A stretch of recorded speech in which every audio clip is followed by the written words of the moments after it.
Penguin Random House Audio presents The Death of Jesus by J.M. Coetzee.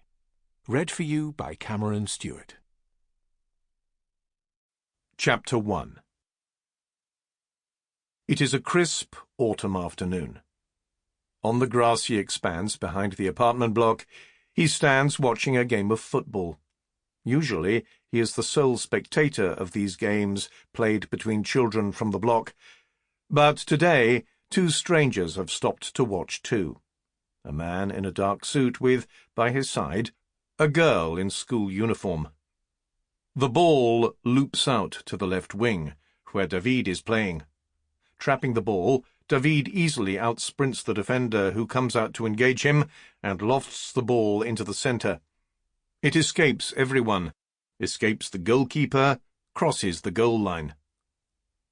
In these weekday games, there are no proper teams. The boys divide up as they see fit, drop in, drop out. Sometimes there are 30 on the field, sometimes only half a dozen. When David first joined in, 3 years ago, he was the youngest and smallest. Now he is among the bigger boys, but nimble despite his height, quick on his feet, a deceptive runner. There is a lull in the game. The 2 strangers approach. The dog, slumbering at his feet, rouses himself and raises his head. "Good day," says the man. "What teams are these?" "It is just a pick-up game between children from the neighbourhood." "They are not bad," says the stranger. "Are you a parent?" Is he a parent? Is it worth trying to explain what exactly he is? "That is my son over there," he says. "David, the tall boy with the dark hair." The stranger inspects David, the tall boy with the dark hair, who is strolling about abstractedly, not paying much attention to the game. "Have they thought of organizing themselves into a team?" says the stranger. "Let me introduce myself. My name is Julio Fabricante. This is Maria Prudencia. We are from Las Manos. Do you know Las Manos? No? It is the orphanage on the far side of the river." "Simón," says he, Simón. He shakes hands with Julio Fabricante from the orphanage, gives Maria Prudencia a nod. Maria is, he would guess, 14 years old, solidly built, with heavy eyebrows and a well-developed bust. "I ask because we would be happy to host them. We have a proper field with proper markings and proper goalposts." I think they are content just kicking a ball around. "You do not improve without competition," says Julio. Agreed. On the other hand, forming a team would mean selecting 11 and excluding the rest, which would contradict the ethos they have built up. That is how I see it, but maybe I am wrong. Maybe they would indeed like to compete and improve. Ask them. David has the ball at his feet. He feints left and goes right, making the move so fluidly that the defender is stranded. He passes the ball to a teammate and watches as the teammate lobs it tamely into the goalkeeper's arms. "He is very good, your son," says Julio. "A natural." He has an advantage over his friends. He takes dancing lessons, so he has good balance. If the other boys took dancing lessons, they would be just as good. "You hear that, Maria?" says Julio. "Maybe you should follow David's lead and take dancing lessons." Maria stares fixedly ahead. "Maria Prudencia plays football," says Julio. "She is one of the stalwarts of our team." The sun is going down. Soon the boy who owns the ball will reclaim it. "I've got to go," and the players will drift off home. "I know you are not their coach," says Julio. "I can also see you are not in favour of organised sport. Nevertheless, for the boys' sake, give it some thought. Here is my card. They might enjoy it, playing as a team against another team. Very good to meet you." Dr. Julio Fabricante, Educador, says the card. Orfanato de las Manos, Estrella 4. Come, Bolívar, he says. Time to go home. The dog heaves himself to his feet, letting loose a malodorous fart. Over supper, David asks, "Who was the man you were talking to?" "His name is Dr. Julio Fabricante. Here is his card. He is from an orphanage. He proposes that you boys choose a team to play against a team from the orphanage." Inés examines the card. "Educador?" she says. "What is that?"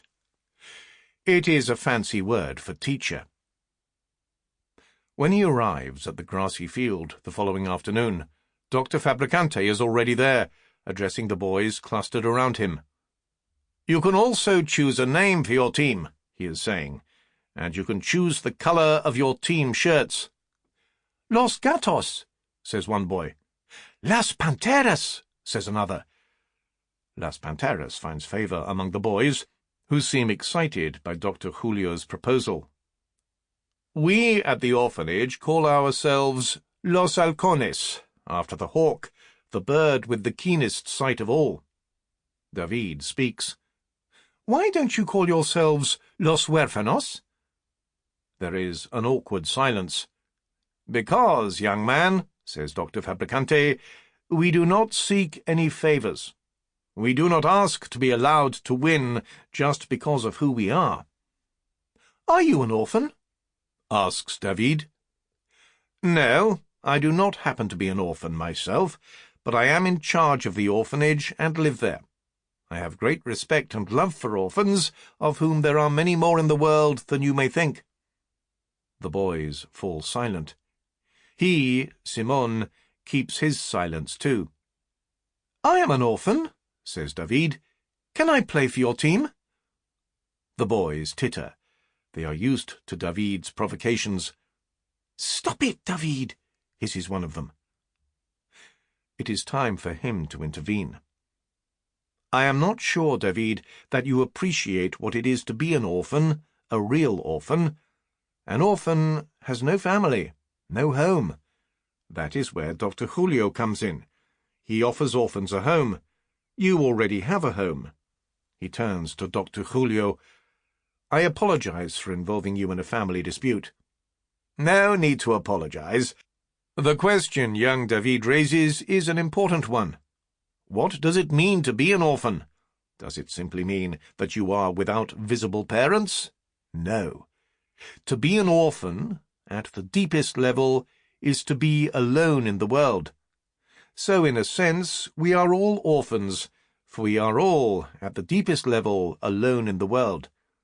As I say to the young people in my charge, there is nothing to be ashamed of in living in an orphanage, for an orphanage is a microcosm of society."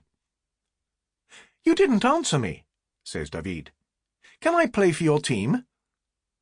"It would be better if you played for your own team," says Dr. Fabricante. "If everyone played for Los Halcones, there would be no one for us to play against. There would be no competition."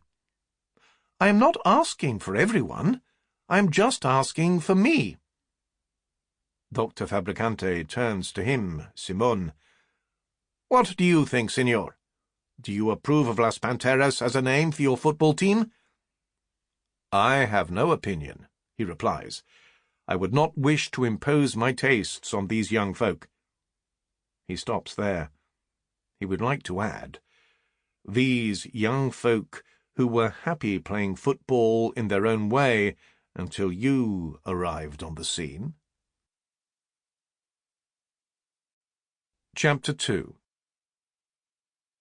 This is the 4th year of their residence in the apartment block.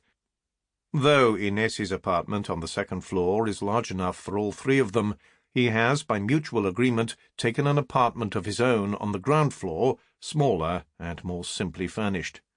He has been able to afford it ever since his earnings were augmented with a disability grant for a back injury that has never properly healed, an injury dating from his time as a stevedore in Novilla. Sample complete. Ready to continue?